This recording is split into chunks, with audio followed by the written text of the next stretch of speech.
এতক্ষণ আমরা ব্যক্তিগত জীবনে কিংবা প্রাতিষ্ঠানিক জীবনে কিভাবে করে আমরা আরেকটু যুক্তির সাথে কথা বলতে পারি, যুক্তি দিয়ে নেগোশিয়েট করতে পারি, এই বিষয়গুলো আলোচনা করছিলাম। এবার একটু প্রাতিষ্ঠানিক ডিবেটিং বা কম্পিটিটিভ ডিবেটিং নিয়ে একটু আলোচনা করা যাক। স্কুল, কলেজ বা বিশ্ববিদ্যালয় পর্যায়ে আপনি দেখবেন যে বিতর্ক প্রতিযোগিতা অনুষ্ঠিত হয়ে থাকে।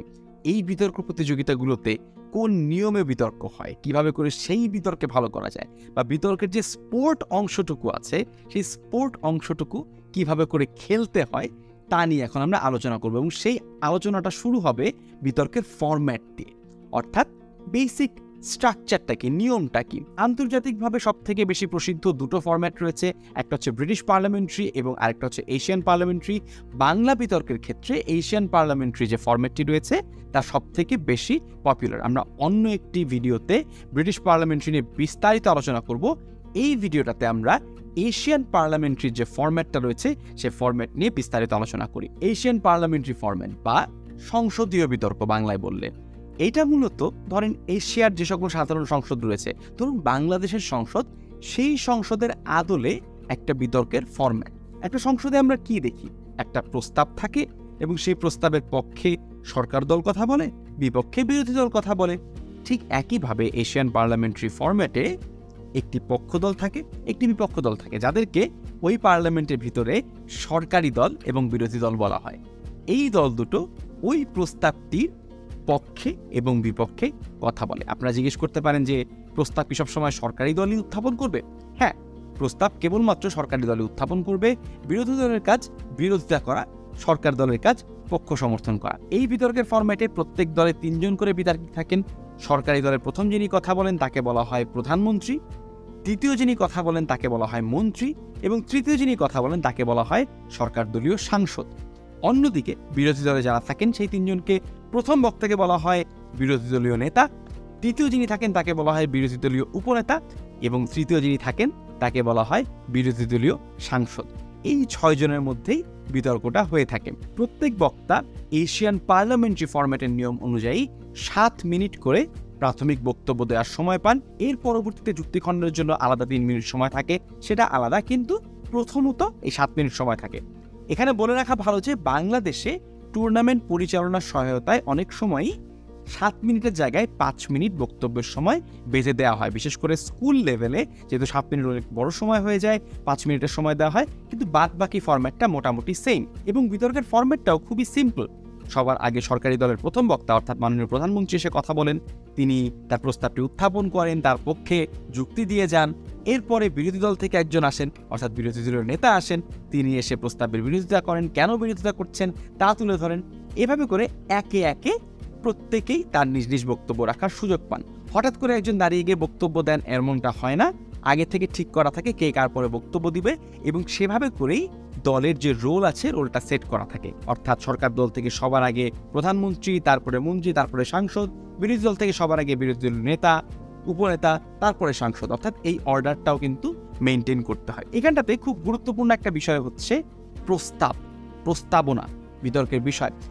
আরেকটা ফরম্যাট আমরা অতীতে চর্চা করতাম যাকে আমরা সনাতনী ফরম্যাট বলতাম, এবং সেটার চর্চা যেহেতু অনেক কমে এসছে সেটা নিয়ে খুব বেশি একটা কথা বলবো না। সেই ফরম্যাটে এই বিষয়টাকে বলা হতো বিতর্কের বিষয়। এখন বিতর্কের বিষয় না বলে আমরা প্রস্তাব বলি, অনেক ক্ষেত্রে অনেকে বিল বলে।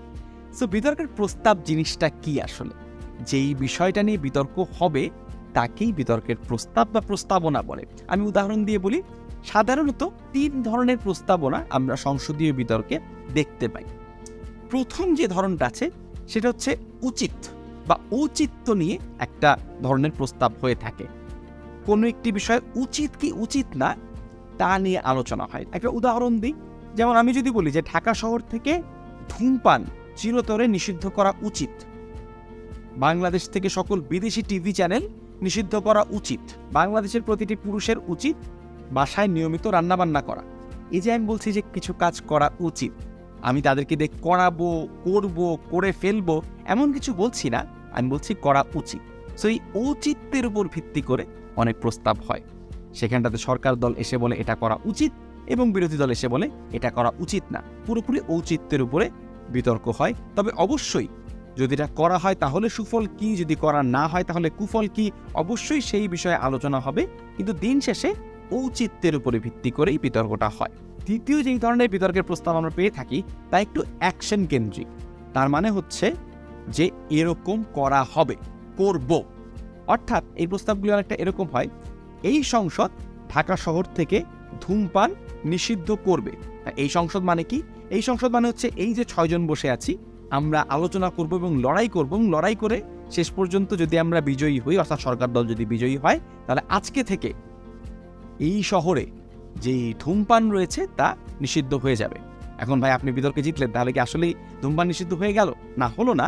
কিন্তু যেহেতু একটা ছায়া সংসদ, একটা কাল্পনিক সংসদ, ওই সংসদের পৃথিবীতে তারা ধূমপান নিষিদ্ধ করে দিবেন। অর্থাৎ এই বিতর্কগুলো মূলত সিদ্ধান্ত গ্রহণ কেন্দ্রিক হয়, অর্থাৎ আমরা এই কাজটি করব। আমি যদি আরো একটা উদাহরণ দিই, এই সংসদ ঢাকা শহর থেকে ব্যাটারি চালিত রিক্সা নিষিদ্ধ করবে, এই সংসদ সকল বিদেশি টিভি চ্যানেলকে নিষিদ্ধ করবে, এই সংসদ ভারতীয় সিনেমা হলে দেখানোর অনুমতি দিবে।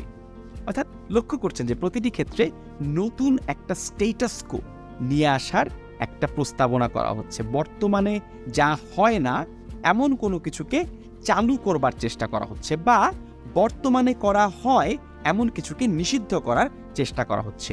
এগুলো হচ্ছে একটু অ্যাকশন কেন্দ্রিক মোশন বা প্রস্তাব, যেখানটাতে আমরা নতুন কিছু চালু করা বা নতুন কিছু বন্ধ করার চেষ্টা করছি। তৃতীয় যেই ধরনের মোশন বা প্রস্তাব আমরা পেয়ে থাকি বিতর্কে, তা হচ্ছে সমর্থন করি বা অসমর্থন করি, এই ধরনের মোশন। ফর এক্সাম্পল, আমি যদি বলি এই সংসদ বিপিএল এর উত্থানকে সমর্থন করে, এখন এই সংসদ কি বিপিএল এর উত্থান ঘটাবে? না, এমন বলা হচ্ছে না। এই সংসদ কি বিপিএল এ অর্থায়ন করবে? তাও বলা হচ্ছে না। বলা হচ্ছে যে বিপিএল এর যে উত্থান হয়েছে সেই উত্থানকে আমরা সমর্থন করি, মানে তাকে আমরা সাধুবাদ জানাই। আবার ধরুন আমরা বলছি যে এই সংসদ নিজস্ব অর্থায়নে পদ্মা সেতু তৈরির সিদ্ধান্তকে সমর্থন করে। এই সমর্থন করলে কি পদ্মা সেতুর অর্থায়ন বেড়ে যাবে বা কমে যাবে? এমন কিছু না। আমরা মূলত একটি অতীতে গৃহীত ঘটনা বা সিদ্ধান্তকে সমর্থন করি কি করি না তার উপরে ভিত্তি করে এই প্রস্তাবটা হয়। অনেক ক্ষেত্রে সম্প্রতি হয়ে যাওয়া কোনো ঘটনার কোনো একটা পার্শ্ব সমর্থন করেও আমরা এই প্রস্তাবগুলো পেতে পারি। যেমন এই সংসদ ইউক্রেন রাশিয়া যুদ্ধে ইউক্রেনকে সমর্থন করে। এখন এইটা একটুখানি অ্যাকশন কেন্দ্রিক মোশনও হয়ে যেতে পারে, কারণ ইউক্রেনকে সমর্থন করা মানে তো আর একটু অ্যাকশনও রয়েছে। অর্থাৎ ইউক্রেনকে সমর্থন করার মাধ্যমে আপনি ইউক্রেনকে টাকা দিতে পারেন, তাকে অস্ত্র সহায়তা দিতে পারেন, জাতিসংঘে তার পক্ষে ভোট দিতে পারেন। সেটার সাথে একটু অ্যাকশনও জড়িত রয়েছে।